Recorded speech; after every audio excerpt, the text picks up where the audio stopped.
వైఎస్ఆర్ కాంగ్రెస్ పార్టీకి వ్యతిరేకంగా ఉండేటటువంటి ఎల్లో ఛానల్స్ ఒక విధంగాను, మాకు అనుకూలంగా ఉండేటటువంటి ఛానల్స్ మరొక విధంగాను థంబ్నెయిల్స్ పెట్టి ప్రచారం చేస్తున్నాయి. దీని గురించి కొన్ని విషయాలు రాష్ట్ర ప్రజలతో పంచుకోవాలనే ఉద్దేశంతోనే మీ ముందుకు వచ్చాను. నాకు వ్యతిరేకంగా ఉన్న TV5, ABN లేకపోతే ఈనాడు నేనేదో దౌర్జన్యం చేస్తున్నానని, రౌడీగా బిహేవ్ చేస్తున్నానని, దానితో పాటుగా నన్ను పోలీసులు చితకబాదారని, నన్ను నెట్టేశారని ఇలాంటి వార్తలు వేసి వారు సునకానందాన్ని అనుభవించడం నాకేం అభ్యంతరం లేదు. అయితే అనుకూలంగా ఉండేటటువంటి ఛానల్స్ ఏమో రాంబాబు గారు తిరగబడ్డారు, న్యాయం కోసం పోరాడారు, దమ్ముంటే మమ్మల్ని ఆపండి అంటూ మాట్లాడారు అనేటువంటి థంబ్నెయిల్స్ పెట్టి వారు ప్రచారం చేస్తున్నారు. అసలు వాస్తవం ఏమిటి?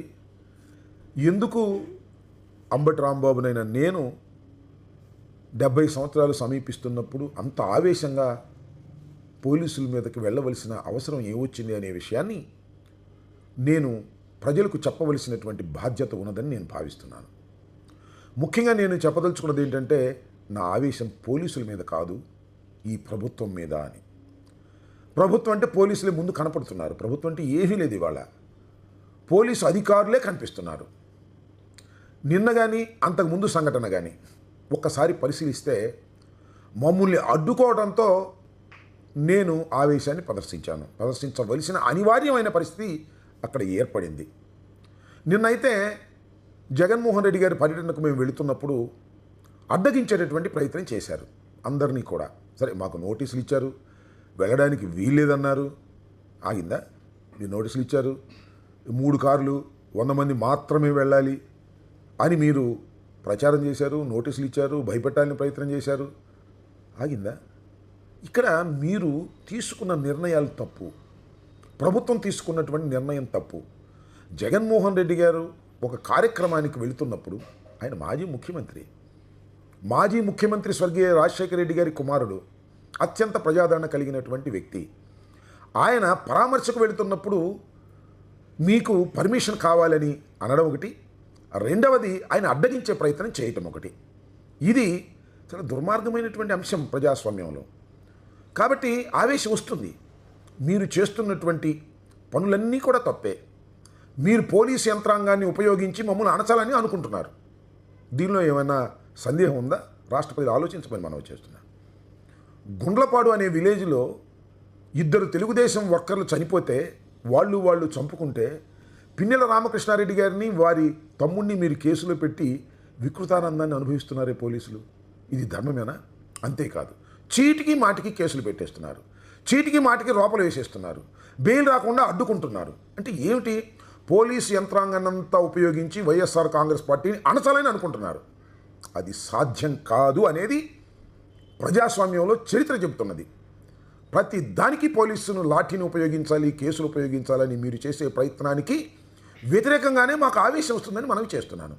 మా ఆవేశానికి అర్థం ఉంది, ఆలోచన కూడా ఉంది అని కూడా ఈ సందర్భంగా నేను చెప్పదలుచుకున్నాను. ఎస్, నిన్న జగన్మోహన్ రెడ్డి గారు పర్యటనకు వెళ్తున్నప్పుడు వారితో పాటు మేము కలిసి వెళ్తున్నాం కదా. ఇప్పటికే నా మీద 5 కేసులు పెట్టారు.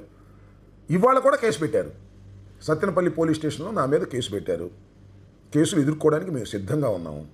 అయితే అప్రజాస్వామికంగా పోలీసు యంత్రాంగాన్ని ఉపయోగించి మమ్మల్ని నిరోధించాలనేటువంటి ప్రయత్నం మీరు చేస్తున్నారు. దీన్ని ప్రతిఘటిస్తాం. దానిలో ఏ విధమైన సందేహము లేదు. దీనిలో ఏమి జరిగినా మేము సిద్ధంగానే ఉన్నాం.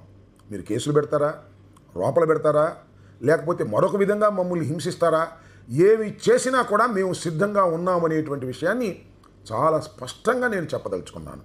అంతేకాదు, కార్యకర్తలు ఎవరూ భయపడవలసిన అవసరం లేదని కూడా ఈ సందర్భంగా నేను చెప్తున్నాను. పోలీస్ వ్యవస్థలో ఉన్న వాళ్ళందరినీ మీరు మా మీద ఉసిగొల్పాలని ప్రయత్నం చేస్తున్నారు. కానీ ఒక్కసారి పరిశీలిస్తే, రాష్ట్ర ప్రజానీకం పరిశీలిస్తే, పోలీస్ వ్యవస్థలో చాలా సిన్సియర్ అధికారులు ఉన్నారు. వాళ్ళు ఇలాంటి అంశాలను అంగీకరించడం లేదు.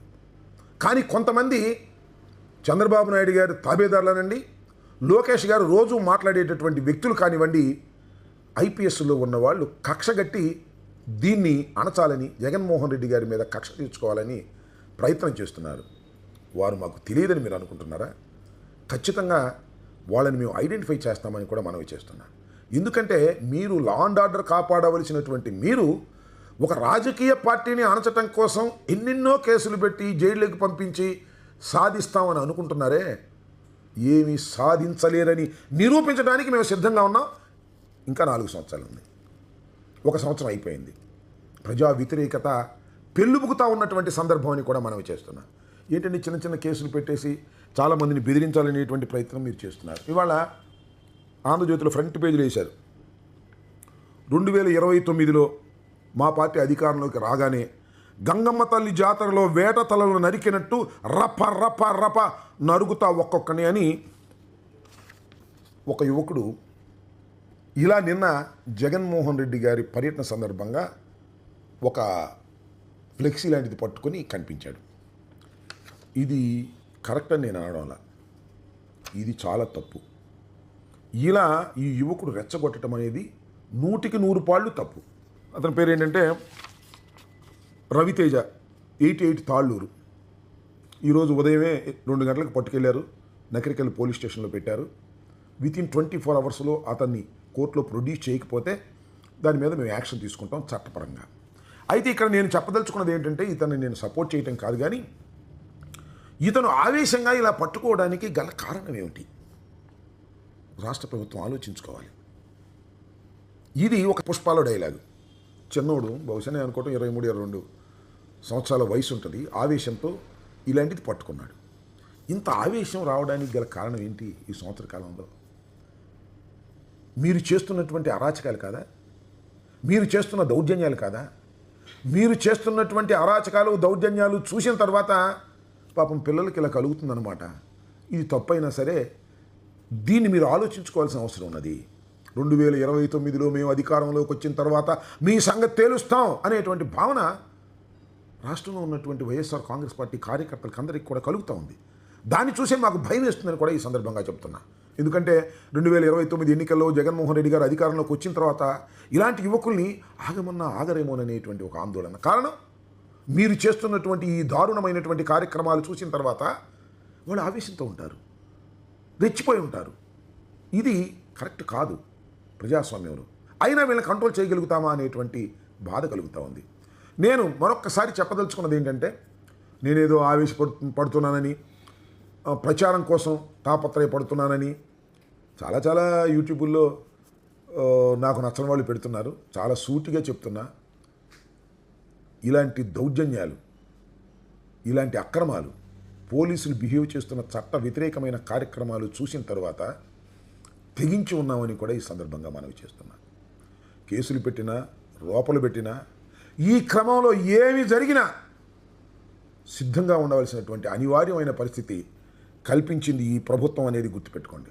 ఏమైనా జరగనండి ఈ కార్యక్రమంలో, ఏం జరిగినా మేము వెనక్కి వచ్చేటటువంటి పరిస్థితుల్లో లేము. Police and YSR Congress party అనే ధోరణిలోనే ఇవాళ రాష్ట్రంలో వార్ జరుగుతూ ఉంది. ఇది శ్రేయస్కరం కాదు. పోలీసు బలగాలన్నీ కూడా శాంతి భద్రతలు కాపాడటానికి ఉపయోగపడాలి తప్ప వైఎస్ఆర్ కాంగ్రెస్ పార్టీని, జగన్మోహన్ రెడ్డి గారిని అణచాలని మీరు ప్రయత్నం చేస్తే 1000 ఇంతలు పైకి లేచేటటువంటి పరిస్థితులు ఉద్భవిస్తాయనేటువంటి నగ్న సత్యాన్ని మీరు తెలుసుకోకపోవటం అది మీ దురదృష్టం. ఇప్పటికైనా ఈ ప్రభుత్వం సక్రమంగా వ్యవహరించే పరిస్థితిలో ఉండాలని కోరుకుంటూ మరొక్కసారి చెప్తున్నా, నా ఆవేశం, నా ఆందోళన పోలీసుల మీద కాదు, ఈ ప్రభుత్వం మీద, ఈ ప్రభుత్వం పోలీసుల్ని వినియోగిస్తున్న విధానం మీద.